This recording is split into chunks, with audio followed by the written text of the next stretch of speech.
আসসালামু আলাইকুম। তো আজকে আমরা ট্রান্সলেশন সম্পর্কে আলোচনা করব। এটা হচ্ছে আমাদের কোষ ও এর গঠনের সর্বশেষ লেকচার। তো এখানে আমরা প্রথমত আলোচনা করব যে ট্রান্সলেশন সম্পর্কে আমরা কেন জানবো? অর্থাৎ এর বেসিক কনসেপ্ট আসলে কি এবং ট্রান্সলেশন জিনিসটা আসলে কি? এরপর আমরা আলোচনা করব ট্রান্সলেশনের মেকানিজমটা কি? অর্থাৎ এটাই কি আমাদের পরীক্ষার জন্য মূলত দরকার? আচ্ছা, তাহলে আমরা প্রথমে বেসিক কনসেপ্টটা নিয়ে আলোচনা করি। ট্রান্সলেশন জিনিসটা আসলে কি? তো প্রথমত আমরা এখানে ফিগারটা দেখি যদি একটু খেয়াল করি, আমরা দেখতে পাচ্ছি যে এখানে একটা বাচ্চার গ্রোথ দেখানো হচ্ছে। তো এই গ্রোথের জন্য আসলে দায়ী কে? এই গ্রোথের জন্য একটা হরমোন দেয় যার নাম হচ্ছে গ্রোথ হরমোন। অ্যান্ড এই গ্রোথ হরমোন জিনিসটা কি? এটা হচ্ছে আসলে এক ধরনের প্রোটিন। আচ্ছা, তো এই গ্রোথের ক্ষেত্রে আসলে মূলত ২ টা ফ্যাক্টর দায়ী। উম অ্যা আ আমরা বলতে পারি। একটা হচ্ছে নিউট্রিশনাল ফ্যাক্টর, একটা হচ্ছে জেনেটিক ফ্যাক্টর। তো নিউট্রিশনাল ফ্যাক্টর নিয়ে আমরা আপাতত কথা বলব না। আমরা কথা বলব জেনেটিক ফ্যাক্টরটা নিয়ে। তো জেনেটিক ফ্যাক্টর বলতে আসলে কিরকম?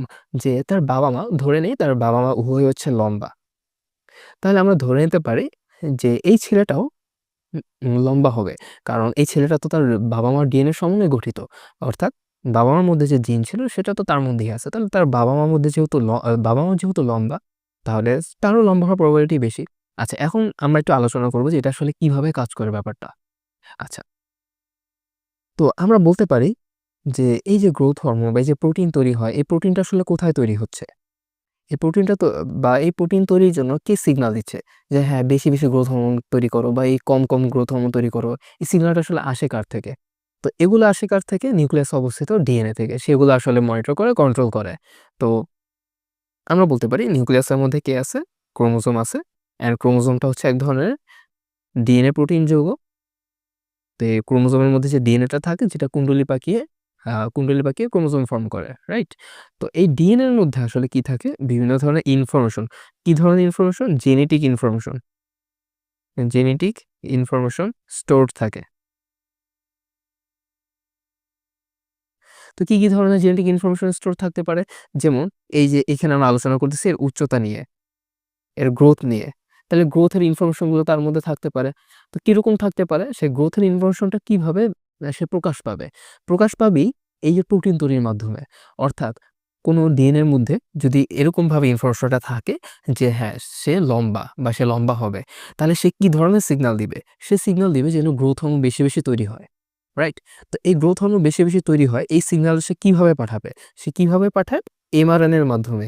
এমআরএনএ এর মাধ্যমে বাইরে সে সিগন্যাল পাঠায় দেয় যে এইভাবে, এইভাবে গ্রোথ হরমোনটা তুমি তৈরি করো। ও তাহলে আমরা দেখতে পারতেছি যে ডিএনএ এর মধ্যে একটা নির্দিষ্ট একটা প্রোটিন তৈরির জন্য একটা অ্যামিনো অ্যাসিড প্রোটিন কিভাবে তৈরি হয়? অ্যামিনো অ্যাসিড দিয়ে। তাহলে এই প্রোটিন তৈরির যে অ্যামিনো অ্যাসিড সিকোয়েন্স গুলো থাকে সেগুলো ডিএনএ এর মধ্যে স্টোর থাকে।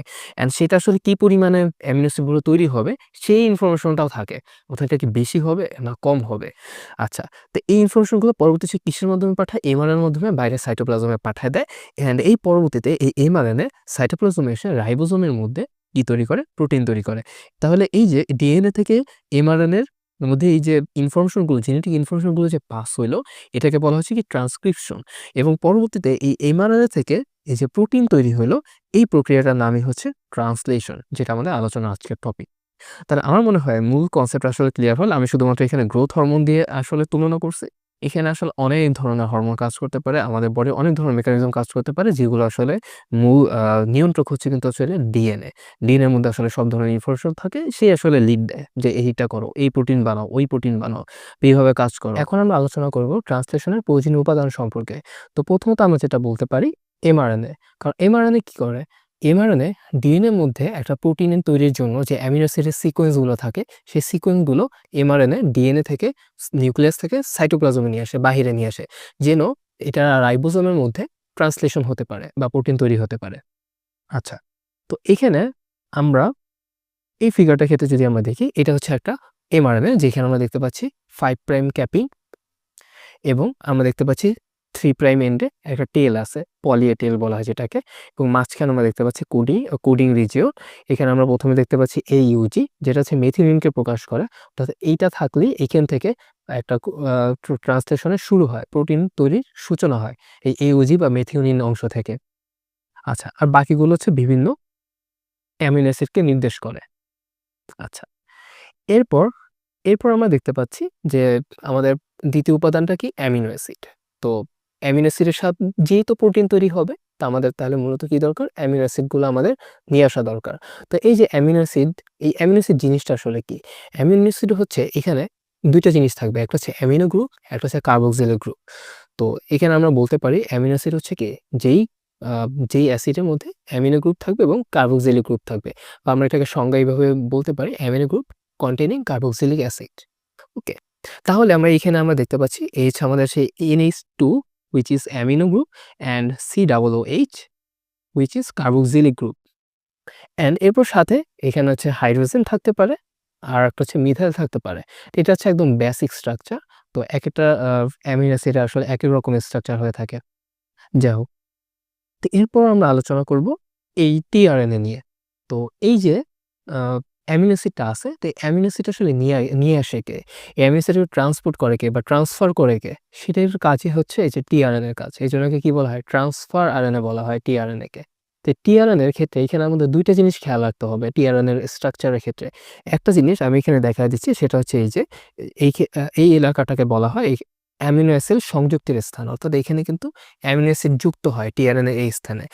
আর এই অপোজিট প্রান্তে এইটাকে বলা হয় অ্যান্টিকোডনের স্থান।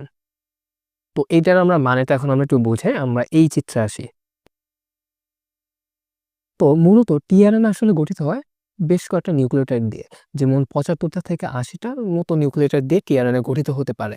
তো সেক্ষেত্রে এই যে পার্টটা আছে, এই পার্টে অ্যামিনো অ্যাসিডগুলো সংযুক্ত হয়। এই বাহুর এই অংশে বা 3 প্রাইম যে এন্ডটা আছে টিআরএনএর, সেখানে অ্যামিনো অ্যাসিডগুলো সংযুক্ত হয়। তো অ্যামিনো অ্যাসিড সংযুক্ত হলো, এখন অ্যামিনো অ্যাসিড কোন অ্যামিনো অ্যাসিডটা সংযুক্ত হবে এটা ডিপেন্ড করবে কার উপর? এটা ডিপেন্ড করবে হচ্ছে এমআরএনএ এর উপর। এমআরএনএ আসলে কি নির্দেশ দিবে সেটার ভিত্তিতে এখানে এই টিআরএনএ এই 3 প্রাইম এন্ড প্রান্তে অ্যামিনো অ্যাসিড যুক্ত হবে। এবার আসি আমরা তাহলে অ্যান্টিকোডন পার্টে, যে অ্যান্টিকোডন আসলে জিনিসটা আসলে কি? ধরি এখানে এমআরএনএতে একটা কোডন আছে কি? জিসিসি। তাহলে টিআরএনএ আসবে ওই টিআরএনএ যার অ্যান্টিকোডন প্রান্তে ওই জিসিসি এর কমপ্লিমেন্টারি বা সম্পূরক কোডন থাকবে। তো জিসিসি এর সম্পূরক কোডন বা অ্যান্টিকোডন সম্পূরক কোডনটা কি বা কমপ্লিমেন্টারি কোডন কি? তাহলে গুয়ানিন আছে, গুয়ানিনের কমপ্লিমেন্টারি হচ্ছে সাইটোসিন, যেটা কি ট্রিপল বন্ডের মাধ্যমে থাকে, রাইট? আর সিসি, তাহলে সাইটোসিনের সাথে আবার তাহলে কি থাকবে? গুয়ানিন। তাহলে এখানে টিআরএনএর কোন অ্যান্টিকোডনওয়ালা টিআরএনএটা আসবে? সিজিজি, এরকম অ্যান্টিকোডনওয়ালা একটা টিআরএনএ আসবে এবং ওই সিজিজি অ্যান্টিকোডনওয়ালা টিআরএনএ একটা নির্দিষ্ট অ্যামিনো অ্যাসিড কি তার এই প্রান্তে 3 প্রাইম এন্ডে বাইন্ড করে। তো প্রত্যেকটা টিআরএনএ কিন্তু প্রত্যেকটা অ্যামিনো অ্যাসিডের জন্য এই জন্য স্পেসিফিক অর্থাৎ নির্দিষ্ট। তো আমরা এখানে বলছি যে এমআরএনএতে কোডন থাকে, তো জিসিসি এরকম পড়ে থাকতে পারে বা মেথিওনিন ফার্স্টে থাকতে পারে AUG। তো এখানে আমরা জিসিসি দিয়ে এক্সাম্পল দিচ্ছি। সাপোজ এখানে জিসিসি কোডন আছে এমআরএনএ এর মধ্যে। তো এইটার ভিত্তিতে এই কোডনের ভিত্তিতে টিআরএনএটা অ্যামিনো অ্যাসিড দিয়ে আসবে। তাহলে কোন টিআরএনএটা আসবে এবং ওই টিআরএনএটা কোন অ্যামিনো অ্যাসিড আসবে এগুলো সবই কিন্তু নির্দিষ্ট অর্থাৎ স্পেসিফিক। তো এই জিসিসি এমআরএনএ এর কোডনের জন্য এর কমপ্লিমেন্টারি কোন কোডনটা আসতে পারে? এর কমপ্লিমেন্টারি আসতে পারে জিসিসি এর জায়গায় আ সিজিজি। তো এই সিজিজি কোডনওয়ালা সিজিজি অ্যান্টিকোডনওয়ালা এমন একটা টিআরএনএ আসতে হবে। তো এইখানে এই যে সিজিজি অ্যান্টিকোডনওয়ালা এরকম একটা টিআরএনএ আসছে। এখন এই টিআরএনএটা আবার এর 3 প্রাইম এন্ডে একটা নির্দিষ্ট ধরনের অ্যামিনো অ্যাসিডকে সে ক্যারি করে। এটা হতে পারে ট্রিপ্টোফ্যান, এটা হতে পারে গ্লাইসিন অর ভ্যালিন, এনিথিং। তো সেটা আমাদের এখনো জানা নাই। তো আমরা এটা বলতে পারি, আমরা এটুকু বুঝতে পারছি যে এমআরএনএ কোডন অনুযায়ী টিআরএনএর একটা অ্যান্টিকোডন থাকে। তো এই অ্যান্টিকোডন গুলো এই এমআরএনএর কোডন অনুযায়ী আসে। তো কি জন্য আসবে আসলে টিআরএনএর কাজটা কি? টিআরএনএ আসলে একটা নির্দিষ্ট বা স্পেসিফিক একটা অ্যামিনো অ্যাসিড নিয়ে আসে। এই অ্যামিনো অ্যাসিডটা কোথায় থাকে? এই অ্যামিনো অ্যাসিডটা থাকবে 3 প্রাইম এন্ডে। তাহলে এগুলো ছাড়াও মূল জিনিস। অ্যান্ড এখানে আরেকটা জিনিস আমরা একটু বলি, আরেকটা এনজাইম লাগে এখানে। তাহলে আমরা এখানে কি বললাম? এমআরএনএ লাগে, তারপর অ্যামিনো অ্যাসিড লাগে, অ্যামিনো অ্যাসিডকে ট্রান্সফার করে রাইবোজোমে নিয়ে আসে, তার কাছে টিআরএনএ। এখন মূল যে ফ্যাক্টরটা এখানে কাজ করে বা মূল যে এই যে ট্রান্সলেশনের প্রসেসটা যেখানে হচ্ছে সেটার নামটা আসলে কি? সেটার নামটা হচ্ছে রাইবোজোম। যেটি আমরা এতক্ষণ পর্যন্ত বলি নাই, একদম সবার শেষে বলতেছি। এই হচ্ছে আমাদের রাইবোজোম। রাইবোজোমের ২ টা সাব ইউনিট থাকে। এটা হচ্ছে লার্জ সাব ইউনিট আর নিচেরটা দেখতেছো আমরা স্মল সাব ইউনিট। এরা মূলত আলাদা থাকে, যখন ট্রান্সলেশন হয় তখন এরা একত্রিত হয়ে যায়। আর মাঝখানে হচ্ছে এখানে এমআরএনএটা থাকে। অ্যান্ড এই রাইবোজোমে আমরা জানি কি ৩ টা সাইট থাকে। এ সাইট, ই সাইট অ্যান্ড হচ্ছে ই সাইট। এ সাইট কি? অ্যামিনো অ্যাসিডসে এখানে অ্যামিনো অ্যাসিডটা সংযুক্ত হয় বা টিআরএনএ এর প্রথম ক্ষেত্রে এ সাইটই আসে। পরবর্তীতে এই পি সাইটে যে এখানে পেপটাইড বন্ড ফর্মেশন হয় ইত্যাদিতে তো অনেক কিছু হয়, এটা আমরা পরে বলবো। অ্যান্ড ই সাইটে এসে টিআরএনএটা বের হয়ে যায়। আচ্ছা, তাহলে রাইবোজোমের মূল বেসিক থিমটা আমরা বুঝলাম যে এখানে কি হয়। এখানে আরেকটা এনজাইম লাগে, সেটা হচ্ছে অ্যামাইনো অ্যাসাইড টিআরএনএ সিনথেটাইজার। আমি একটু লিখে দিচ্ছি, অ্যামাইনো অ্যাসাইল টিআরএনএ সিনথেটেস এনজাইম। এই এনজাইমের কাজ কি? এনজাইম মূলত ২ টা কাজ করে। একটা কাজ হচ্ছে এটা অ্যামাইনো অ্যাসিডকে অ্যাক্টিভেট করে, অ্যান্ড সেকেন্ডলি এটা যেটা করে, এটা অ্যামাইনো অ্যাসিডকে টিআরএনএ এর সাথে বাইন্ড করে। তাহলে এই কথাটাও আমরা মনে রাখবো যে অ্যামাইনো অ্যাসিড টিআরএনএ সিনথেটিক এনজাইমটাও কিন্তু আমাদের ট্রান্সলেশনের একটা অন্যতম প্রয়োজনীয় উপাদান। তাছাড়া কিন্তু অ্যামাইনো অ্যাসিড অ্যাক্টিভেট হবে না এবং টিআরএনএর সাথে বাইন্ড হবে না। তো অ্যামাইনো অ্যাসিডকে টিআরএনএর সাথে বাইন্ড করানোর জন্য এই অ্যামাইনো অ্যাসিড টিআরএনএ সিনথেটিক এনজাইমটা আমাদের দরকার। তো এই ছিল আমাদের প্রয়োজনীয় উপাদান। এখন আমরা ট্রান্সলেশন সম্পর্কে আলোচনা করব। তো ট্রান্সলেশন কি? এমআরএনএ থেকে প্রোটিন তৈরির প্রক্রিয়া। যেকোনো ধরনের প্রোটিন হতে পারে। তো এখানে কিভাবে ঘটে থাকে? ৩ টা প্রসেস। প্রথমত হচ্ছে এটার সূচনা হতে হবে, শুরু হতে হবে। যেটাকে বলা হয় কি ইনিশিয়েশন। তো পরবর্তীতে কি হয়? প্রোটিন যেহেতু অ্যামাইনো অ্যাসিড দিয়ে গঠিত হয়, তাই অ্যামাইনো অ্যাসিডের যে চেইন ফর্মেশনটা হবে বা চেইনের যে বৃদ্ধি ঘটবে, এটাকে বলা হয় কি সূত্র বর্ধিতকরণ বা এলংগেশন।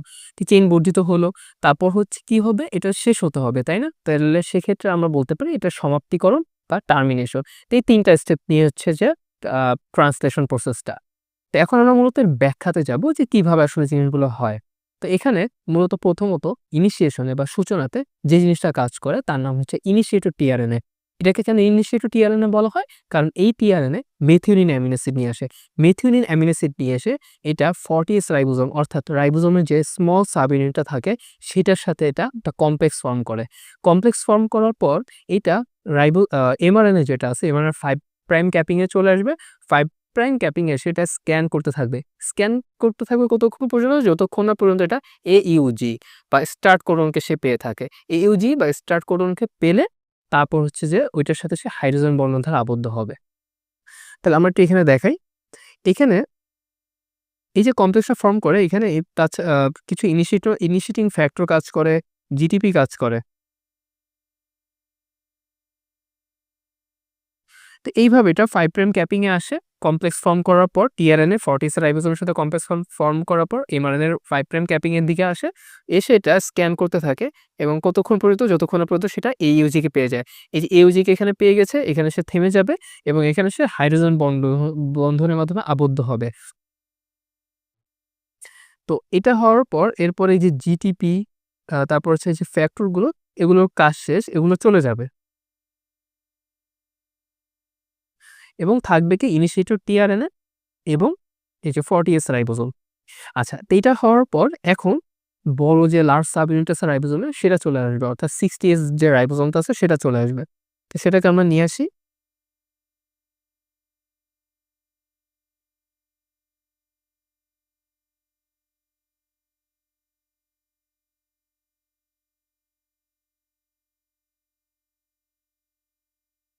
এই যে বড় যে লার্জ সাব ইউনিট সেটাকে আমরা নিয়ে আসলাম। এই যে লার্জ সাব ইউনিটটা আছে মানে এই যে সাব ইউনিটটা আসলো এবং রাইবোজোমের এখন আমরা দেখতে পাচ্ছি ২ টা সাব ইউনিটই আছে। এমআরএনএ পজিশন মতো আছে, টিআরএনএ তার জায়গা মতো আছে। এখানে আমাদের সূচনা শেষ। এখন হচ্ছে পরবর্তী অ্যামাইনো অ্যাসিড গুলো আসবে এবং অ্যামিনো অ্যাসিডের শৃঙ্খল বা চেইন বড় হবে, এলংগেশন ধাপটা শুরু হবে। তো সেই ক্ষেত্রে এখানে আমরা দেখাবো যে রাইবোজোমের কিন্তু ৩ টা সাব ইউনিট ৩ টা সাইট থাকে। লার্জ সাব ইউনিটের ৩ টা সাইট থাকে। তো সেই সাইটগুলো আমরা অলরেডি জেনে এসেছি। একটা সেটের নাম হচ্ছে কি? A সাইট, একটা সেটের নাম হচ্ছে A সাইট, একটা সেটের নাম হচ্ছে P সাইট, P সাইট এবং আরেকটা সেটের নাম হচ্ছে E সাইট। তো এ সাইটের আসলে কাজটা কি বা এখন বর্তমানে কি ঘটবে আসলে? এ সাইটে আসলে যে জিনিসটা হয় যে টিআরএনএ আসে। এ সাইটে কি হয়? নতুন টিআরএনএ অ্যামিনো অ্যাসিড নিয়ে আসে। অর্থাৎ টিআরএনএ যে অ্যামিনো অ্যাসিড নিয়ে আসে এটাকে কি বলা হয়? অ্যামিনো অ্যাসাইল টিআরএনএ বলা হয়। অ্যামিনো অ্যাসিড উইথ টিআরএনএ এটাকে কি বলা হয়? Amino acyl tRNA. তো এটা ১ম এ মূলত কোথায় আসে? এ সাইটে আসে। এজন্য মূলত এটাকে এ সাইট বলা হয়। যেহেতু এখানে অ্যামিনো অ্যাসাইল টিআরএনএটা আসে। তাহলে আমরা এখানে দেখাতে পারি যে এটা ধরলাম একটা টিআরএনএ। এখন এখানে একটা এই মাথার গোল্লা দিয়ে দেই, এটা হচ্ছে একটা অ্যামিনো অ্যাসিড এবং এটা কোথায় আসবে? এ সাইটে আসবে। এখন এখানে কথা হচ্ছে কোন টিআরএনএটা আসবে এবং এই টিআরএনএটা কোন অ্যামিনো অ্যাসিডকে নিয়ে আসবে, এটা কে ডিটারমাইন করে? এটা ডিটারমাইন করে থাকে মূলত এই যে এমআরএনএটা। আচ্ছা, এখন মূলত যে জিনিসটা ঘটে থাকে, এই যে রাইবোসোমটা আছে, এই রাইবোসোমটা আস্তে, আস্তে সামনের দিকে মুভ করতে থাকবে। রাইবোসোমটা কি করে? সামনের দিকে আস্তে, আস্তে মুভ করতে থাকে। তো মূলত এই যে এ সাইটের দিকে আমরা কি দেখতে পাচ্ছি? এ সাইটের এখানে এমআরএনএতে কি আছে? জিজিএ কোডন আছে। তো সেই জিজিএ কোডনের অপোজিটে তাহলে কোন টিআরএনএটা আসবে? তো জিজিএ কোডনের বিপরীতে জিজিএ কোন অ্যামিনো অ্যাসিডকে কোড করে? জিজিএ কোড করে হচ্ছে গ্লাইসিনকে। তাহলে এই টিআরএনএটা কাকে নিয়ে আসবে? গ্লাইসিন অ্যামিনো অ্যাসিডকে নিয়ে আসবে। তাহলে এই টিআরএনএ কাকে নিয়ে আসলো? গ্লাইসিন অ্যামিনো অ্যাসিডকে এই স্টেজে বা এ সাইটে নিয়ে আসলো। আচ্ছা, তো পরবর্তীতে এরপর কি ঘটবে? আমরা এখানে একটা লিখে দেই। এই হচ্ছে আমাদের গ্লাইসিন। আচ্ছা, এরপর সেকেন্ড স্টেপে কি হয়? এরপর যেটা হয়, এই যে মেথিওনিন পূর্বে অবস্থিত পি সাইটে অবস্থিত মেথিওনিন এবং এ সাইটে যে নতুন যে অ্যামাইনো অ্যাসিডটা আসছে, টিআরএনএ যে অ্যামাইনো অ্যাসিডটাকে নিয়ে আসছে, এদের মধ্যে একটা পেপটাইড বন্ড ফর্মেশন হবে। এদের মধ্যে একটা পেপটাইড বন্ড ফর্মেশন হবে। তো এইটার একটা নাম আছে, সেটার নাম হচ্ছে, এখানে একটা এনজাইম কাজ করে, সেটার নাম হচ্ছে পেপটাইডাল ট্রান্সফারেজ এনজাইম। এটা এখানেই থাকে রাইবোসোমের মধ্যে। এই পেপটাইডাল ট্রান্সফারেজ এনজাইম এখানে হেল্প করে পেপটাইড বন্ড ফর্মেশনে। এটা হওয়ার পর পরবর্তীতে কি হবে? এই যে পূর্বের যে রাইবোসোমটা পূর্বে যে টিআরএনএটা ছিল, এটা সুন্দর করে চলে যাবে। সুন্দর করে পরবর্তীতে সেটা ই সাইটে চলে আসবে। কি সাইটে চলে আসবে? বা আমরা এটাকে অন্যভাবে দেখাতে পারি। এই টোটাল যে রাইবোসোমটা আছে, টোটাল রাইবোসোমটা কিন্তু আসলে সামনের দিকে মুভ করবে এরকম। টোটাল রাইবোসোমটা আসলে সামনের দিকে মুভ করবে। এটা এখানে আসলে অ্যানিমেশন ছাড়া দেখানো একটু টাফ। আমি জাস্ট হালকা একটু আইডিয়া দেওয়ার ট্রাই করি যে ব্যাপারটা আসলে কিরকম ঘটে। তোমরা এখানে YouTube এ খুব সুন্দর অ্যানিমেশন পেয়ে যাবে। তো টোটাল রাইবোসোমটা এরকম সামনের দিকে আস্তে, আস্তে মুভ করতে থাকবে এবং এই ক্ষেত্রে টিআরএনএটা পরবর্তীতে কি হবে? টিআরএনএটা ই সাইটে চলে আসবে এবং এই যে গ্লাইসিনকে যে টিআরএনএ নিয়ে আসছিল, সেই টিআরএনএটা পরবর্তীতে এরকম পি সাইটে চলে আসবে এবং এখানে তাহলে পরবর্তীতে অ্যামিনো অ্যাসিডের ব্যাপারটা কিরকম দেখা যাবে?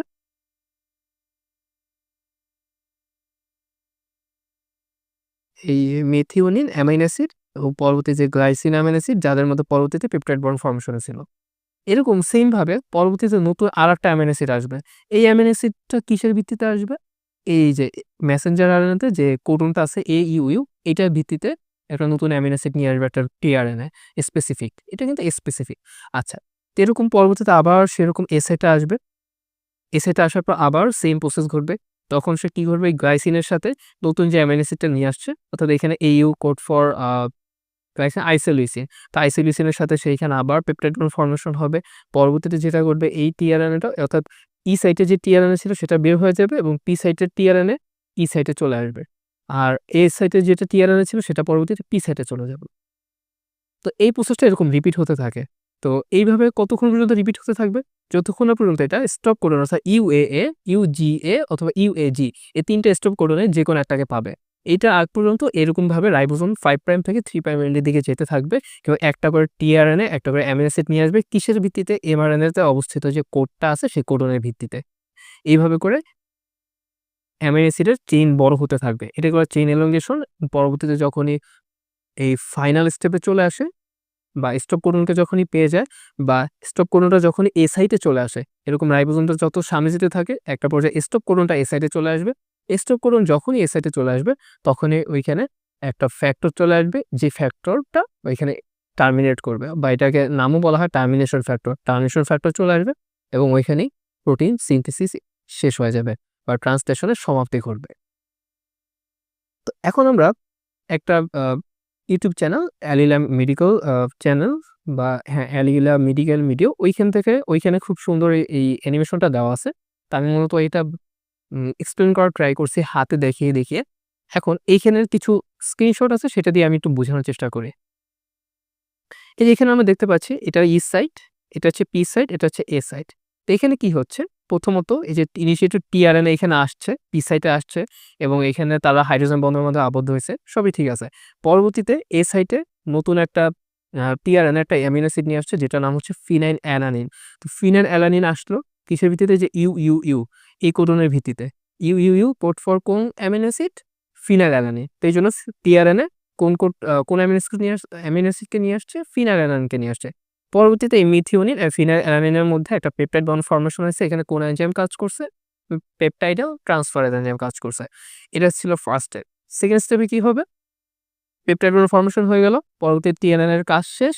ও হচ্ছে ই সাইটে চলে যাবে এবং এখানে ফিনাইল অ্যালানিন আর মিথিওনিন এদের মধ্যে পেপটাইড বন্ড হলো এবং আ এই যে ফিনাইল অ্যালানিন যেটা ছিল এ সাইটে ছিল, সেটা হচ্ছে পরবর্তীতে পি সাইটে চলে আসবে। এখন এরপর রাইবোজোমটা সামনের দিকে মুভ করলো। রাইবোজোমটা যখন সামনের দিকে মুভ করবে, এরকম সামনের দিকে মুভ করবে, তখন আবার নতুন একটা অ্যামিনো অ্যাসিড এরকম এ সাইটে আসবে। এ সাইটে আসার পর আবার সেম ভাবে একইভাবে কাজ করবে। যে পেপটাইড বন্ড ফর্মেশন হবে। পেপটাইড বন্ড ফর্মেশন হওয়ার পর ই সাইটে যে টিআরএনএ ছিল সেটা ই সাইটে যাবে, ই সাইট থেকে এক্সিট হয়ে বের হয়ে যাবে। আর পরবর্তীতে এ সাইটে যে ছিল টিআরএনএটা সেটা পি সাইটে চলে আসবে। আর এরকম অ্যামিনো অ্যাসিডগুলো এরকম চেইন বড় হতে থাকবে। এভাবে একটা পলিপেপটাইড চেইন ফর্মেশন হবে। কতক্ষণ পর্যন্ত হতে থাকবে? যতক্ষণ না পর্যন্ত এটা স্টপ কোডন অর্থাৎ অ্যামিনো অ্যাসিড যে সাইটটা আছে বা এ সাইটটা আছে রাইবোজোমে, সেই সাইটে যতক্ষণ না পর্যন্ত একটা স্টপ কোডন আসছে ততক্ষণ পর্যন্ত এটা বড় হতে থাকবে বা ততক্ষণ পর্যন্ত এই রাইবোজোমটা এই প্রোটিন সিনথেসিস করতে থাকবে। এটা আসার পর এখানে এরকম আ টার্মিনেশন ফ্যাক্টর আসে। তো টার্মিনেশন ফ্যাক্টর এসে এখানে টার্মিনেশন ঘটায় এবং পরবর্তীতে এখানে ট্রান্সলেশনের মূলত সমাপ্তি ঘটে এবং আমরা একটা পলিপেপটাইড চেইন পাই। এই পলিপেপটাইড চেইনটা আসলে পরবর্তীতে কি হয়? আমরা যে এখানে পলিপেপটাইড চেইনটা পাই, সেই পলিপেপটাইড চেইন পরবর্তীতে কোথায় যায়? ২ টা অর্গানে যেতে পারে। একটা হচ্ছে এন্ডোপ্লাজমিক রেটিকুলাম এবং পরবর্তী যেটা হচ্ছে গলগি বডি। তো এন্ডোপ্লাজমিক রেটিকুলাম এবং গলগি বডিতে এরা যেয়ে প্রোটিন ফর্মেশন হয় এবং ভেসিকল আকারে পরবর্তীতে কোষে থাকতে পারে বা জমা থাকতে পারে অথবা সে কোষের বাইরে নির্গত করে দিতে পারে কোষের প্রয়োজনের তাগিদে। তাহলে এই ছিল আমাদের ট্রান্সলেশন প্রসেস। আ আশা করি তোমরা এখন বই যদি পড়ো তাহলে মোটামুটি বইটা ১ বার ২ বার রিডিং দিলেই বুঝতে পারবে এবং কিভাবে পরীক্ষায় কোন পয়েন্টগুলো অ্যান্সার করবে সেগুলো তোমরা আশা করি বুঝতে পারছো।